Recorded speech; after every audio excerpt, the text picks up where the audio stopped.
नमस्कार दोस्तों, इस वीडियो में बात करने जा रहे हैं जो मैंने आज ही हिंदी की किताब रीड की है। नाम है किताब का खुशियों का नेटवर्क।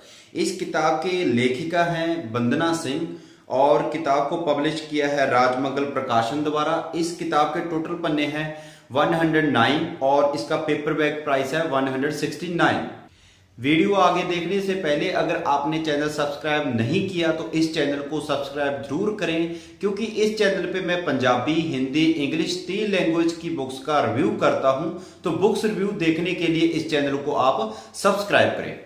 अब बात करते हैं इस किताब की। तो जैसे इस किताब का नाम है खुशियों का नेटवर्क, तो जब इस किताब को आप खत्म कर दोगे, पढ़ दोगे, तो आपका जो खुशियों का नेटवर्क है और दुगना चौगुना बढ़ जाएगा। जहां पे आप रहते हो, दोस्तों से मिलते हो, काम करते हो, सब ही जगह आप खुशियां ही खुशियां पाओगे। अगर आप इस बुक में दिए गए जो नियम है उसका अगर पालन करोगे तो आपका जो खुशियों का नेटवर्क है बढ़ जाएगा। लेखिका ने इस किताब को 3 खंडों में विभाजित किया है। पहला खंड है व्यक्तिगत विकास द्वारा खुशी प्राप्ति, दूसरा खंड है लक्ष्य प्राप्ति की खुशी, तीसरा खंड है लोक व्यवहार द्वारा खुशी की प्राप्ति।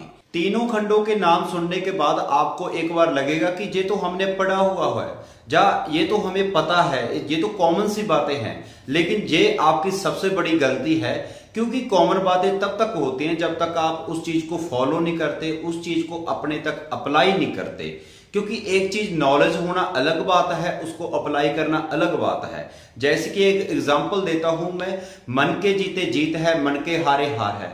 तो ये कबीर वक्त का दोहा है या पंक्ति है, लेकिन हमें सबको पता है कि ये मन के हारे हार और मन के जीते जीत। लेकिन जब हमारे दुख आते हैं जिंदगी में या कोई भी कष्ट समा आता है तो हमें अपने दिमाग पे ऊपर नियंत्रण नहीं रहता, हमारा जो मन है उसके ऊपर हमारा कंट्रोल नहीं रहता, क्योंकि हम उस चीज को अप्लाई तो नहीं कर पाते, सिर्फ उस चीज की जानकारी होती है। ऐसे ही जो खुशियों का नेटवर्क है, जो मैंने अभी आपको खंडों के नाम बताए हैं, तो एक बार आपको ऐसा लगेगा कि ये कॉमन सी बातें हैं, लेकिन आपको ये किताब जरूर पढ़नी चाहिए। इसमें ऐसे बहुत से पॉइंट हैं कि जो आपको बताएंगे कि इस खुशियों का नेटवर्क को कैसे करें। क्योंकि हम ज्यादातर किताबें पढ़ते हैं तो उनमें लिखा होता है कि आप खुश रहें, सकारात्मक रहें, तो पॉजिटिव वाइब्स आप में होनी चाहिए। लेकिन कैसे होनी चाहिए, कैसे हम खुश रहें, कैसे जो हमारे जो थॉट्स हैं वो पॉजिटिव होने चाहिए, कैसे होंगे, वो चीज को इस किताब में बताया गया है। जैसे कि अगर बात करें पहले खंड की, व्यक्तिगत विकास द्वारा खुशी प्राप्ति, उसके अगले सबटाइटल हैं, यानी कि उसको आगे 4 भागों में विभाजित किया गया है। एक सकारात्मक सोच ही सही शुरुआत, सेकंड पॉइंट है धन्यवाद का जादू, यानी कि थैंक्स नोट, थर्ड पॉइंट है खुद से भी प्रेम जता लिया करो, फोर्थ पॉइंट है स्वास्थ्य सुख की कुंजी। तो फिर वही बात, ये आप पॉइंट जब सुनोगे या पढ़ोगे तो आपको फिर लगेगा कि ये कॉमन पॉइंट है, लेकिन कॉमन नहीं है। फर्स्ट पॉइंट है एक सकारात्मक सोच ही सही शुरुआत। तो हम कितने हैं जब सुबह उठकर ये विचार हमारे मन में आता है कि आज का जो दिन है ये बेस्ट रहेगा, दिन जो भी हो आज मैं अपना बेस्ट दूंगा। ये थॉट हम कभी नहीं सोचते। हम सुबह उठते हैं, मोबाइल चलाते हैं, व्हाट्सएप वगैरह जो नॉर्मल आपकी रूटीन हो चुकी है वो चीजें करते हैं। उसके बाद हमें होती है टेंशन कि मैंने वहां जाना है, उस आदमी को मिलना है, उससे लेना है, उसको कुछ देना है। ये चीज हम सोचते नहीं, हमारे दिमाग में आता ही नहीं सुबह उठ के कि आज का दिन हमारे लिए बेस्ट होगा, मैं अपना बेस्ट दूंगा, ये आज का दिन बहुत ही ज्यादा अच्छा रहेगा। सेकंड पॉइंट है धन्यवाद का जादू। तो हम जब भी किसी से चीज लेते हैं तो हम जस्ट बोल देते हैं थैंक यू। थैंक यू से बात नहीं बनती। अपने जो भी इर्द गिर्द हैं, जहां पे भी आप काम करते हो, घर परिवार में रहते हो, दोस्तों से मिलते हो, जरूरत के समय आप उनको धन्यवाद बोले। जैसे कि हमें पता है कि तारीफ और खुशामद में थोड़ा ही अंतर होता है। जब हम हर समय किसी की तारीफ करते हैं तो वो तारीफ ना होकर खुशामद बन जाती है। जब हम सही स्थिति पे, सही टाइम पे किसी की तारीफ करते हैं तो वो असल काम करती है तारीफ। थर्ड पॉइंट है फर्स्ट पार्ट का, खुद से भी प्रेम जता दिया करो।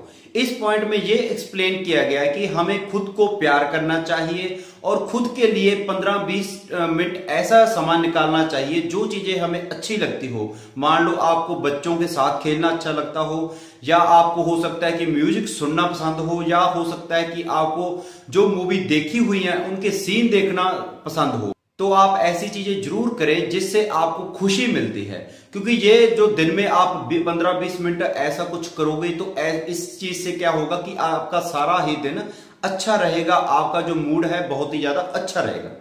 अब बात करते हैं किताब के सेकंड खंड की, लक्ष्य प्राप्ति की खुशी।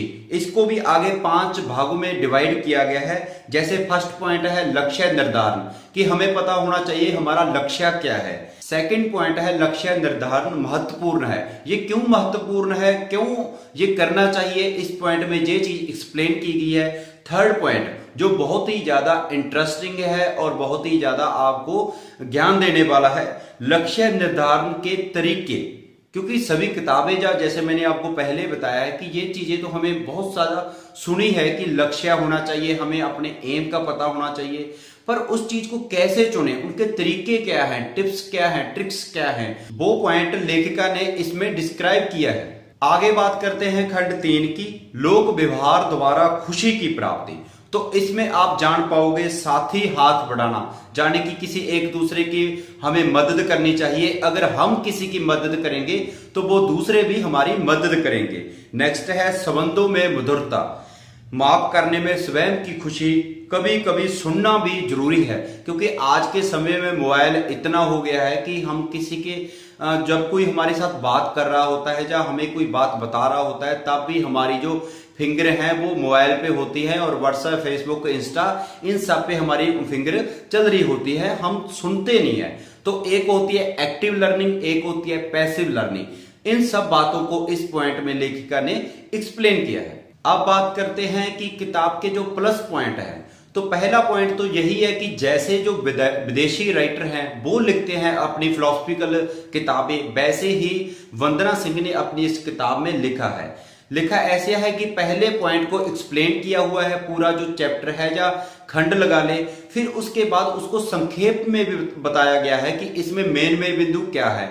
इसका फायदा ये होता है कि जब आप किताब एक बार पढ़ लेते हैं, फिर आपको कभी लगता है कि वो किताब मैं दोबारा रीड करूं, तो आप उसके जो मेन बिंदु है उसको पढ़कर भी आप उस किताब को पूरी तरह से समझ पाते हो, और जो सारा खंड होता है वो भी आपको जब पॉइंट रीड करते हो तो दोबारा उस चीज की रिवीजन हो जाती है। किताब का सेकंड प्लस पॉइंट है कि इसमें लेखिका ने महान व्यक्तियों के भी जो विचार हैं वो शामिल किए गए हैं। जैसे ब्रायन ट्रेसी की किताब लक्ष्य है, उसमें से लिए गए हैं। Mahatma Buddha, Mark Twain, Hemingway, Brian Tracy आदि बहुत सारे ऐसे लेखक हैं या विचारक हैं जिनके विचार शामिल किए गए हैं। और इसका एक और प्लस पॉइंट है कि इस किताब में कहानियां भी शामिल की गई हैं। जहां पे भी लेखिका को लगा कि इस बात को समझाने के लिए मुझे कोई कहानी बतानी चाहिए, तो शॉर्ट में उसको लेखिका ने कहानी को भी शामिल किया है।